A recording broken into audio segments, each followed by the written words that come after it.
If you've been watching the channel for a while, you know that I like me some big knives. But in today's Sharp Saturday video, we're going to take a look at a smaller knife from the folks at Hawk Creek Armory. Talk about the Little Savage.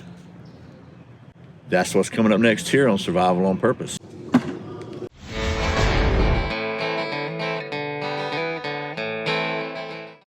Welcome back to Survival on Purpose. My name's Brian. Thanks for joining me for another Sharp Saturday video where it's Saturday and we take a look at something sharp.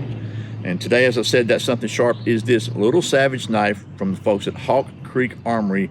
And in this one, we're going to have a little extra from our friends at UltiClip.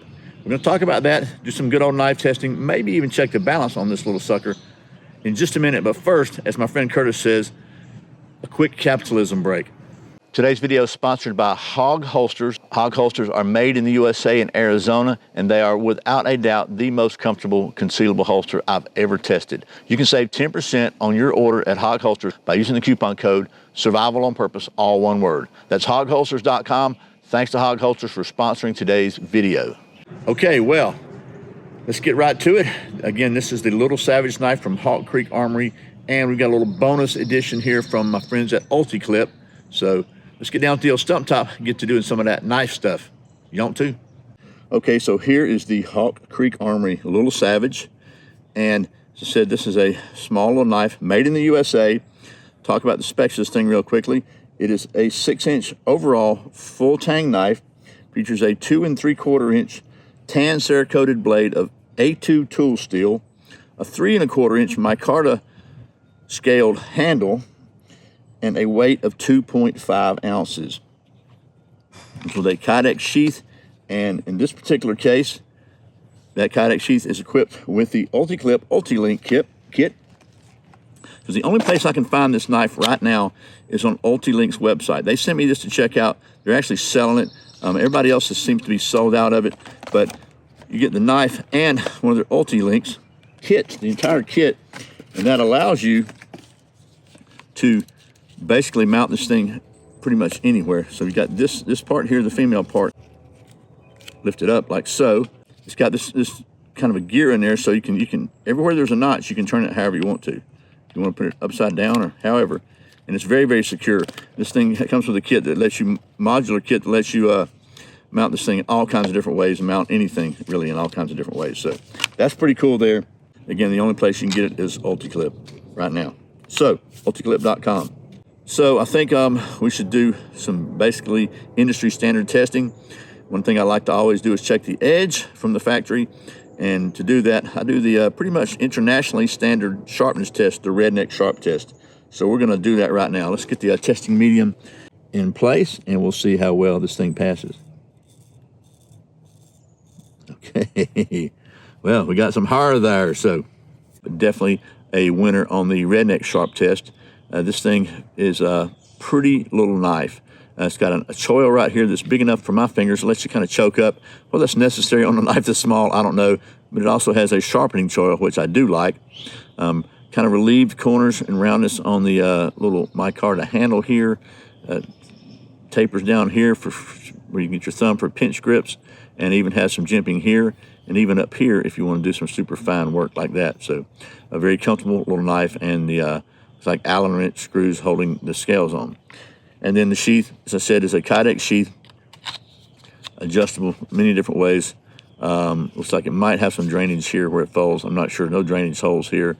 And the UltiLink system from UltiClip as far as mounting this sheath. So there's that, and it's got really good retention. So now let's get to doing some of that regular knife stuff. Okay, so what kind of knife stuff can we do with a knife this size? It's really not designed to be a chopper, obviously. It's more of a very handy little EDC style blade, but if it's a knife, I think it needs to do knife stuff, and one of the things I think knives need to do is help you get a fire started, because that's an important thing to be able to do. So we're going to take this piece of wood that's been sort of wet on the outside and see if we can be a little ridiculous and baton with this little bitty knife. I know. And then we'll see if we can get down to the inside and get us something we can kind of split on. Well, not gonna work like that.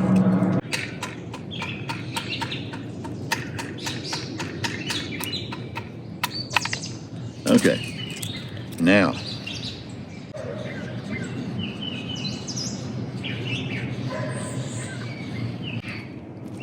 So let's see. That jimping is pretty aggressive. Such a small knife, and I think because the blade thickness is pretty much standard for a knife that would be a wider, deeper blade, it's got a pretty steep angle on it. So even though it feels pretty sharp, and it did pass the sort of pass the redneck sharp test, it is not as easy to work with as a larger blade for me. But I think I might have found the groove here, and now I'm finally, after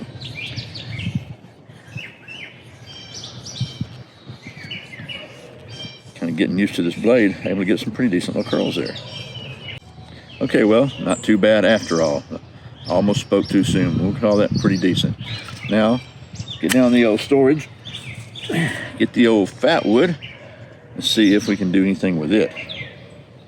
Like many knives, this doesn't seem to have anywhere really to scrape worth a flip. So it's not scraping worth a flip. And I guess maybe you could scrape with a blade. Let's see.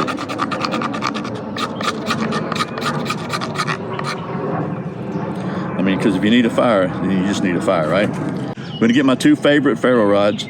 This is my second favorite ferro rod, and this is my first one. It's contained inside this little plastic box here. So I don't think it's gonna scrape my second favorite ferro rod at all. So we'll go with my first favorite.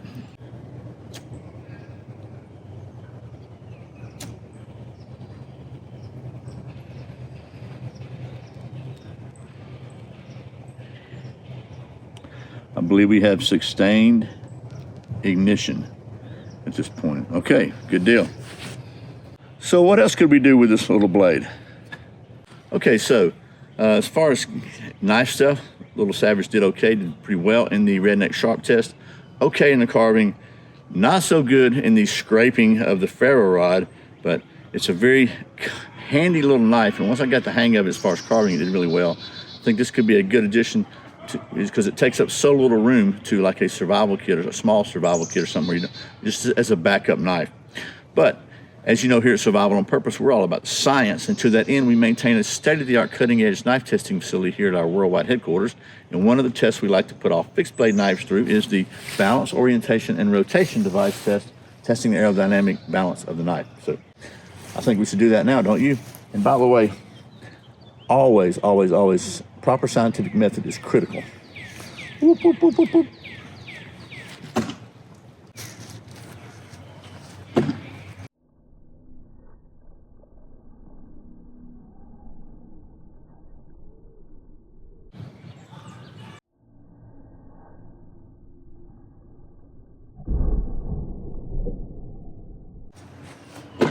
Oh, that was disappointing.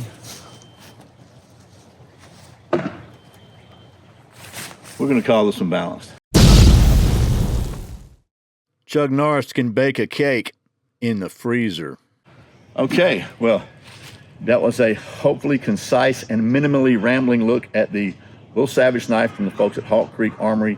And as I said, the only place I can find this on the internet right now is on UltiClip's website, partnered with their UltiLink kit. So be sure to check them out. Thanks to the folks at UltiLink for sending me this so I can show it to you.